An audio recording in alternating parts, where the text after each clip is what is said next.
সব সত্য সবসময় বলতে নেই।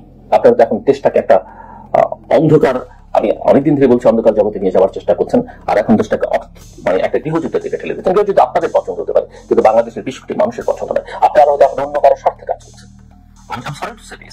সরি, আপনি সেনাপ্রধানের সততা নিয়ে প্রশ্ন তুলতে পারেন না, আপনি সেনাপ্রধানের আন্তরিকতা নিয়ে প্রশ্ন তুলতে পারেন না, সেনাবাহিনীকে নিয়ে প্রশ্ন আপনি তুলতে পারেন না। জনগণের মুখোমুখি দাঁড় করাবার কোনো কারণ নেই। সেনাপ্রধান একবারের জন্য বলেননি যে তারা ক্ষমতা নিতে চায়, সেনাবাহিনীর কথা বলেনি, তাহলে কেন আমরা বলছি? যেখানে বিএনপির মতো দল বলছে যে তারা কোন রাজনৈতিক দল নিষিদ্ধ চায় না। আপনি যদি জনগণের ক্ষমতায়ন চান, আপনি যদি ভোটের অধিকার চান, জনগণকে সিদ্ধান্ত নিতে দেন না। বিএনপি, জামাত, আওয়ামী লীগকে থাকবে না। দুর্ভাগ্যজনক আজকে ডক্টর মোহাম্মদ ইউনূসকে আপনারা বিতর্কের মধ্যে ঠেলে দিচ্ছেন। ডক্টর মোহাম্মদ ইউনূসের সঙ্গে সেনাপ্রধানের দ্বন্দ্ব তৈরি করবার চেষ্টা করছেন। কেন করছেন? রমেশের এত অতি কথন ভালো নয়। একটা কথা মনে রাখবেন, আপনারা যা করেছেন প্রতি 3 ক্ষণের হিসাব কিন্তু সবার কাছে আছে, গণমাধ্যমের কাছে আছে, এমনকি বিভিন্ন গোয়েন্দা সংস্থার কাছে আছে। এত সহজ নয়, এত অতি কথন বাস্তব রাজনৈতিক পরিস্থিতি তৈরি করা মোটেই ভালো নয়। আমি মনে করি আপনারা অতিরিক্ত করে ফেলেছেন, সীমা লঙ্ঘন করে ফেলেছেন এবং দেশটাকে একটা বিপর্যয়ের মধ্যে নিয়ে যাচ্ছেন। এই অবস্থা থেকে আমাদের বদল দরকার। জিল্লুর রহমানের এই বক্তব্য কয়েকটা পার্ট আমি যদি ব্যাখ্যা করি। প্রথমত, সে বলছে এত বেশি কথা বলা যাবে না, এত বেশি কথা বলা ঠিক হবে না। So he is the proponent of digital security act. অর্থাৎ জিল্লুর রহমান দেশের জনগণকে ডেজিগনেট করে দিচ্ছে এটা দিয়ে কথা বলা যাবে আর এটা দিয়ে কথা বলা যাবে না। তাহলে জিল্লুর রহমান কি জনগণের পক্ষে, না হাসিনার পক্ষে, না ওয়াকারের পক্ষে? দর্শকবৃন্দ অত্যন্ত কেয়ারফুলি আমার কথাগুলো শুনবেন। জিল্লুর রহমান বলছে আপনারা বেশি কথা বলছেন, অর্থাৎ অনলাইনে আমরা যারা কথা বলি, এবং হাসান আব্দুল্লাহ, আসিফ মাহমুদ, আমরা এবং পিনাকি ভট্টাচার্য, ইলিয়াস হোসেন, কনক সরওয়ার, এবং অনলাইনে আমি ওদের মতো তো এত ফেমাস না, আমি সাধারণ একজন মানুষ। আমরা যারা অনলাইনে কথাবার্তা বলি, সে বলছে আমরা অতিরিক্ত করে ফেলছি, এত অতিরিক্ত বলা আমাদের ঠিক না, আমরা বলতে পারি না। এর অর্থ হচ্ছে we have to obey the Digital Security Act।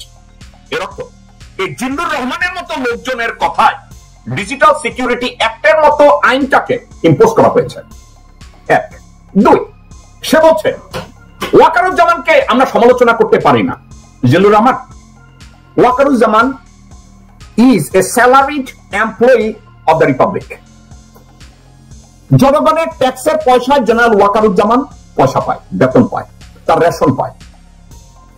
তো দেশের জনগণের ট্যাক্সের পয়সায় যেই লোক বেতন পায়, যে রিপাবলিকের একটা কর্মচারী, তাকে জনগণ সমালোচনা করতে পারবে না, তো কে সমালোচনা করবে? জিল্লুর রহমান।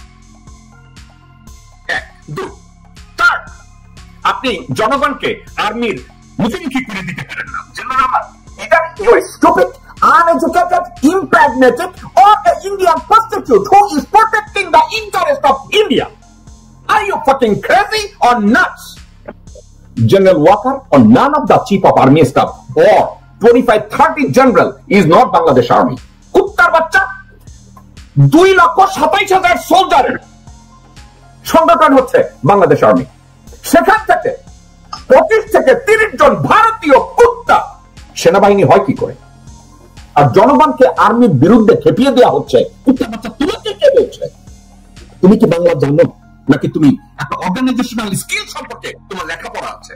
তুমি বলছো I'm sorry, I'm really sorry, you stupid son of a bitch, you better be sorry for your action, you fucking idiot. Why are you sorry for? None of the Bangladeshi citizens asked you to become sorry. Why you are fucking sorry? Because you are singing the song of Indian music. Are you sorry because you are singing the song of General fucking Walker? How dare যে তুমি threat করছো লোকজনদেরকে, যে একটা record থাকবে, media record থাকবে, espionage এজেন্সির কাছে report থাকবে। এই কুত্তার বাচ্চা, are you an informer? Are you an informer of র? তোমার মতো জিল্লুর রহমান লাঙ্গট পড়া কুত্তার বাচ্চা, তুমি কি রয় সদস্য নাকি ডিজিএফআই বেতনভুক্ত? তুমি যদি বলো এত বেশি কথা ভালো না, তুমি জনগণের ভয়েসকে নিয়ন্ত্রণ করতে পারছো?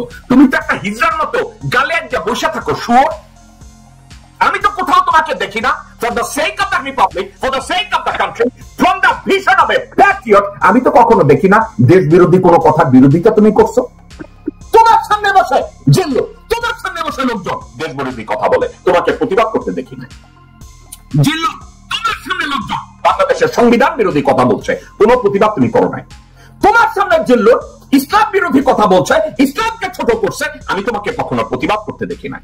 আজকে কুত্তার বাচ্চা তুমি ওয়াকারের পক্ষিতে যখন ধৈর্য সবাই ঝাঁকি দিচ্ছে, তখন তোমার মুখ থেকে কথা বেরিয়েছে, আবার তুমি এই কথা বলার পরে আবার বলো I am sorry, I am really sorry. Motherfucker, you are not sorry, you better be sorry for your action, because your comments, your commentary, your opinion goes against the interest of Bangladeshi citizen.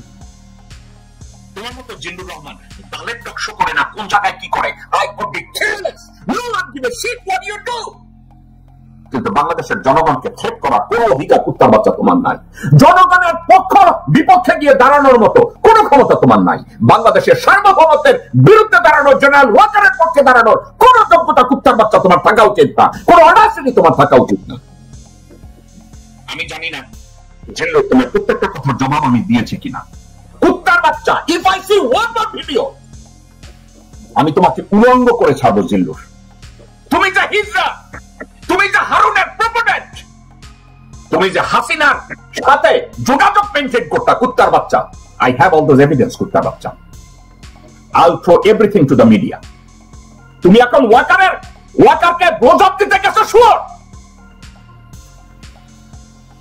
তোমার মতো জিল্লুর বাংলাদেশের জন্য burden, তোমার মতো জিল্লু বাংলাদেশের সোসাইটির জন্য burden, তোমার মতো জিল্লুর দেশের জন্য বার্ডেন, তোমার মতো জিল্লুর সংবিধানের জন্য বার্ডেন, তোমার মতো জিল্লুর জনগণ বিরোধী ভারতের পাতামা হারামজাদা, শুয়োর।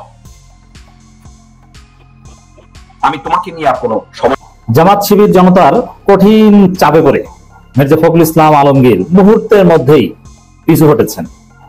মির্জা ফখরুল্লাহ মিথ্যাবাদী, মির্জা ফখরুল্লাহ ভারতের দালাল, মির্জা ফখরুল্লাহ মোদির পুত, রাজাকারের পুত ভার্সাস বা প্লাস মোদির পুত আকাম করে ধরা খেয়েছে।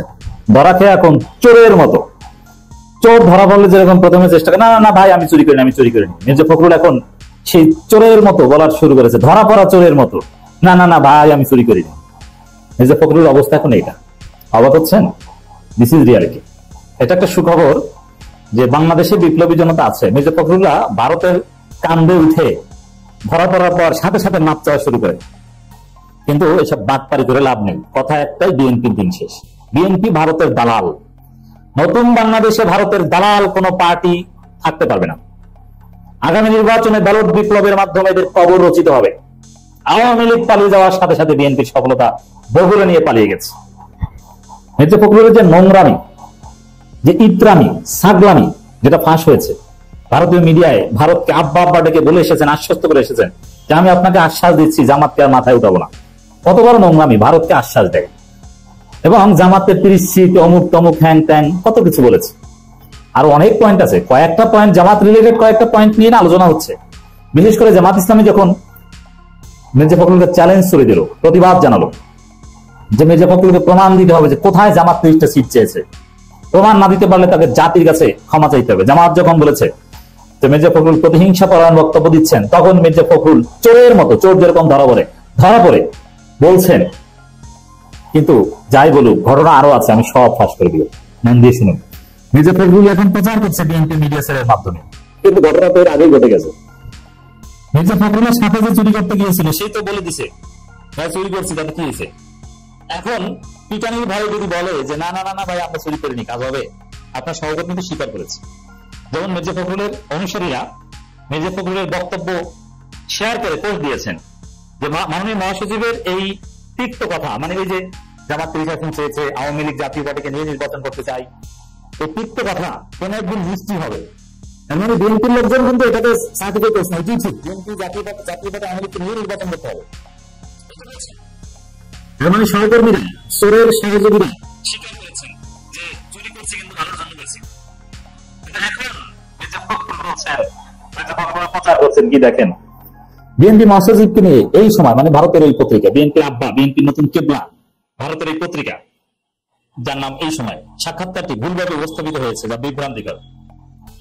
আচ্ছা, এত বড় সাক্ষাৎকার কি ভুলভাবে উপস্থাপিত হয়েছে একটু বলেন না। জনগণকে কি আপনার মতো বোকাচোদা মনে করেন যে আপনি বলবেন আর জনগণ বিশ্বাস করবে? মির্জা ফখরুল আপনার মতো বাটপার রাজাকার পুত্র হয়ে মুক্তিযুদ্ধের চেতনা ব্যবসা করেন, এরকম থার্ড ক্লাস ইতর মনে করেন জনগণকে যে আপনি বলবেন যে ভুলভাবে উপস্থাপিত হয়েছে আর জনগণ বিশ্বাস করবে? পশ্চিম দল না, আপনি ভারতের দালাল, আপনার দল ভারতের দালাল, মোদীর পেছনে গোলাম আপনার দল। আপনার দলকে বাংলাদেশের জনগণ ভোট দিবে না, একবার যে দালালি না চালে বঙ্গোপসাগরে ঝাঁপিয়ে পড়ে আত্মহত্যা করতে হবে। অলরেডি আপনারা দেখেছেন না, বিএনপির আর এক মির্জা ফখরুলের বস ফজল পাগলা চেয়ারপারসনের উপদেষ্টা, সে তো মির্জা ফখরুলের বস, তাই না? বলেছে জামাত ক্ষমতা আসলে আত্মহত্যা করবো, বঙ্গোপসাগরে ঝাঁপিয়ে আত্মহত্যা করতে হবে। দালালি করেন, আবার মিথ্যা কথা বলেন, হচ্ছে ভুলভাবে উপস্থাপিত হয়েছে, যা বিভ্রান্তিকর। কি ভুলভাবে উপস্থাপন হয়েছে?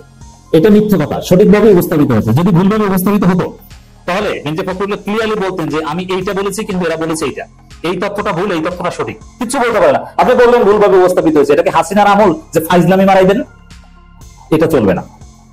দর্শক, এখানে ভুলভাবে উপস্থাপিত, কি ভুল কোনো ব্যাখ্যা নেই, অথচ দীর্ঘ সাক্ষাৎকার, এরকম আপনাকে বললেই হবে। মানে এগুলোর ব্রেইনও ঠিক নাই।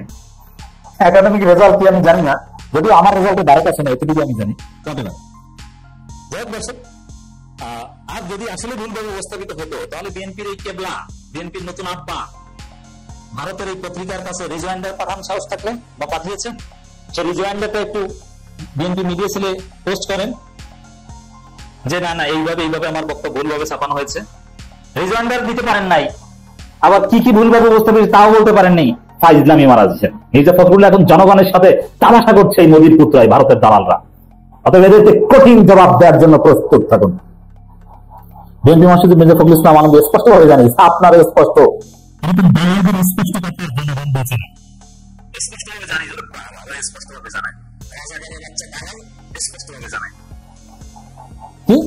ভারতের দৈনিক পত্রিকা এই সময় এই প্রকাশিত সাক্ষাৎকারে তিনি এ ধরনের কোন বক্তব্য দেননি। তাহলে আকাশ থেকে এসেছে, রিজয়েন্ডার পাঠান নাই কেন? আপনি কি বক্তব্য দিয়েছেন একটু বলেন। সাক্ষাৎকারের ভিত্তিতে বাংলাদেশের বিভিন্ন গণমাধ্যম ভিন্ন ভিন্ন শিরোনামে সংবাদ প্রকাশিত হলো, এটি ভুল ও বিভ্রান্তিকর। কি বলতো কিন্তু বলতো, এটা ওই হাসিনার স্টাইলের কথা। হাসিনা এরকম বলতো যে আমাদের বিরুদ্ধে বক্তব্য সম্পূর্ণ অসত্য, মিথ্যা, বিভ্রান্তিকর, বানোয়াট, উদ্দেশ্য প্রণোদিত এবং জামাত শিবিরের সুপরিকল্পিত ষড়যন্ত্রের অংশ। ওই যে হাসিনার মুখস্থ করা, আমি একটু শুনাইলাম। এগুলো মনে করছেন এগুলো কি চলে এই নতুন বাংলাদেশে, তথ্য প্রযুক্তির উৎকর্ষতার এই যুগে? আরে আপনারা তো ফাঁদে করেছেন। আপনি রিজয়েন্ডার দিলে ওই পত্রিকা তো বলে দিবে, এমনকি অডিও বক্তব্য কিনা ফাঁস করে দেয়। এই যে আমার কাছে রেকর্ড আছে, এখন কেন মিথ্যে কথা বলেন? মাইন্ডকে জিপে করেছেন মির্জা ফখরুল, আপনাদের দিন শেষ। আপনারা রাজনীতি থেকে অবসান নেন।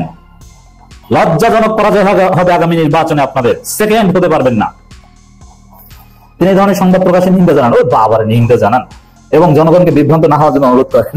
না না ভাই, জনগণকে বুঝে গেছে। আপনি ভোটের সময় বুঝবেন যে ভোট কয়টা পান। পাশাপাশি তিনি সাংবাদিকদের প্রতি আহ্বান জানিয়েছে এই বিভ্রান্তিকর সংবাদ প্রকাশ না করা। আরে ভাই, আপনি বলতে পারছেন না কোনটা বিভ্রান্তিকর? আপনি বিভ্রান্তিকর বলবেন কেন? আপনি কি কোনো প্রমাণ দিতে পারছেন? আপনি বলেন যে এটা সঠিক, এটা আপনি রিজয়েন্ডার পাঠান, তো এটা প্রচার করবেন না কেন? মাহবুবের আবদার না, আপনাদের দখলকৃত মিডিয়াকে এটা বলেন, আপনি পাবলিকলি এটা বলেন কেন? দর্শক, এটাকে যদি বাদও দিই আমরা, সামগ্রিকভাবে ভারতের দালাল বিএনপি। দেখেন আরো ভয়ানক কথা কি বলেছে, জামাত 30টা সিট পেয়েছে, এগুলো বাদ দিলাম, এটা তো জামাতের চাপে বিবৃতির ভয়ে একথা বলেছে এই পিছুটা। কিন্তু 72 সংবিধান আমরা রক্ষা করছি, আমরা মুক্তিযুদ্ধের চেতনার, জাতীয় পার্টি আওয়ামী লীগ নিষিদ্ধ করা যাবে না, এটা তো পুরানো কথা, এটা কি নতুন? এটা মির্জা ফখরুল প্রকাশ্যে বলেন নাই, চুপটুকে রক্ষা করছেন না, 72 সংবিধান বিরোধিতা করছেন না। এই যে 72 সংবিধানের কথা বলছে, এটার অর্থ কি?